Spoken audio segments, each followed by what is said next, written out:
Olá, amigos! Vamos falar hoje sobre o feudalismo, que teve sua importância na Idade Média. Bem, vamos aqui colocar umas considerações gerais de início, né? Porque é um assunto que traz muita discordância entre os historiadores. Como antecedente do feudalismo, nós temos que o feudalismo foi um tipo de organização socioeconômica e, sobretudo, política, né? Que caracterizou toda a Europa, não a Europa, mas a Europa em boa parte de toda a Idade Média. Perfeito? A gente pode até considerar que o feudalismo foi um sistema originário, né? Que teve suas bases a partir de aspectos de fusão de costumes dos povos germânicos e dos povos romanos. Perfeito? As invasões bárbaras e a própria queda do Império Romano fez com que, para muitas pessoas de Roma, essas cidades teriam que ser abandonadas, né? E eles fossem morar em propriedades rurais, né? Propriedades estas, né, que foram denominadas de vilas e que essas vilas após deram origem aos feudos. Diversos camponeses eles buscavam então proteção, né, nesses locais chamados feudos, né? Esses senhores da terra, como troca dessa proteção, né, exigiam uma produção agrícola, né? E formou-se então uma relação de trabalho, né, que ficou conhecida em todo o meio dos historiadores como colonato. Né? Com o passar do tempo, né, todo o poder ele transformou-se numa concentração, né, sobre a égide do senhor feudal, né, que eles eram os senhores da terra, que eles administravam as vidas das pessoas, né, dos camponeses, né, de modo que eles queriam. As atividades agrícolas eram predominantes, né? Praticamente era a única atividade econômica, o comércio ainda era bastante pequeno.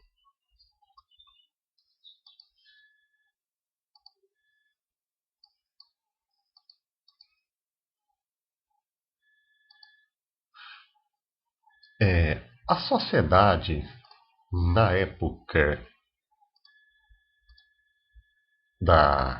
do feudalismo, ela era composta de basicamente três grupos. Né? Tínhamos o grupo da igreja, que era o clero. Eles muitas vezes tínhamos o grupo dos nobres e o grupo dos camponeses. Era o grupo do labor, do trabalho. Né? Como discurso, dizia-se que cada grupo tinha seu papel específico na sociedade feudal. Portanto, cabia à nobreza lutar, guerrear para defender toda a população. Ao clero cabia rezar e, ao mesmo tempo, garantir a salvação das pessoas. E o camponês, né, o servo da gleba, cabia trabalhar para sustentar todos eles, tanto os servos quanto os nobres e os religiosos, o clérigo. Né? Então, a posição social não dependia totalmente do nascimento, embora que fosse uma condição sine qua non, uma condição indispensável. Porque muitas vezes você podia nascer é, como um camponês e podia entrar no clero e mudar de classe social, por exemplo, né? O que faria ser uma mobilidade social. Isso era muito pouco, viu? A Igreja Católica ela também se tornou senhora de várias terras, né? Dizem que chegou a deter quase 70% de todas as terras no período, né? Então exerceu um grande poder, tanto social quanto político, a igreja, portanto. A nobreza, ela era a classe dos senhores feudais propriamente dita, né? Existia um complexo de hierarquia, né, que tinha no rei o senhor principal do regime feudal, do sistema feudal. Né? Depois vinham os senhores com títulos menores, né? Esses títulos que a gente até conhece até hoje, né, dos filmes e da própria leitura de livros de história, eram de duques, condes, viscondes, barões, né? E os próprios cavaleiros que ficaram muito conhecidos em filmes, né? Os cavaleiros da época medieval. Bem, o sistema feudal ele possuía o que nós chamávamos de sucerano e vassalo, né? Ele, o sistema feudal ele possibilitava, por exemplo, uma concessão de terras, né, entre nobres. E para os germânicos, aqueles chamados bárbaros, isso era chamado de comitato. O senhor de terra, portanto, ele era o sucerano, né? Ele concedia a terra a outro, né? Chamado vassalo. Sucerano, vassalo. Sucerano era como se fosse o chefe, o vassalo como se fosse um empregado, né? Quando recebia a terra, o vassalo ele dava um juramento de fidelidade ao sucerano, né? Portanto, nesse sistema, um proprietário de terra, um grande proprietário de terra, ele podia ter vários vassalos, perfeito? E abaixo desses vassalos existiam os chamados camponeses, né? Que recebiam ao mesmo tempo terra e proteção. E em troca, os camponeses ofereciam a esse vassalo, né, o que era chamado apenas de trabalho. Então, os suceranos e vassalos eles eram ligados por obrigações, né?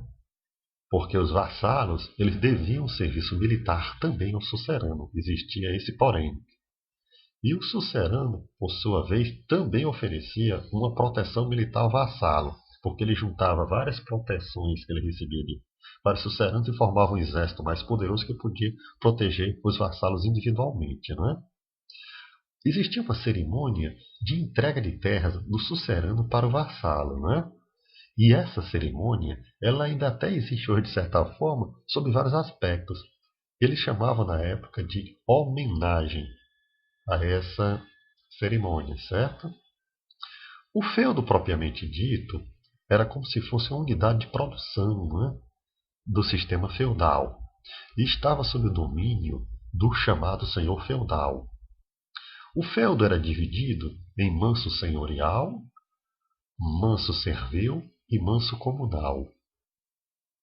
Havia, pois, uma igreja ou até mesmo uma pequena capela para a realização de orações, porque a Igreja Católica detinha um grande poder e influência na época.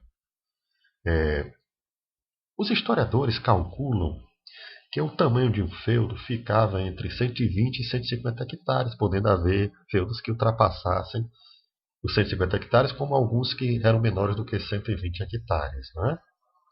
O chamado manso senhorial era um uso exclusivo do senhor feudal, do senhor senhorial. Já o manso servil era a parte que era arrendada aos chamados servos. Né? E ainda o manso comunal, né? Que era uma terra comunal, comum a todos. Os pastos, os bosques, florestas. Né?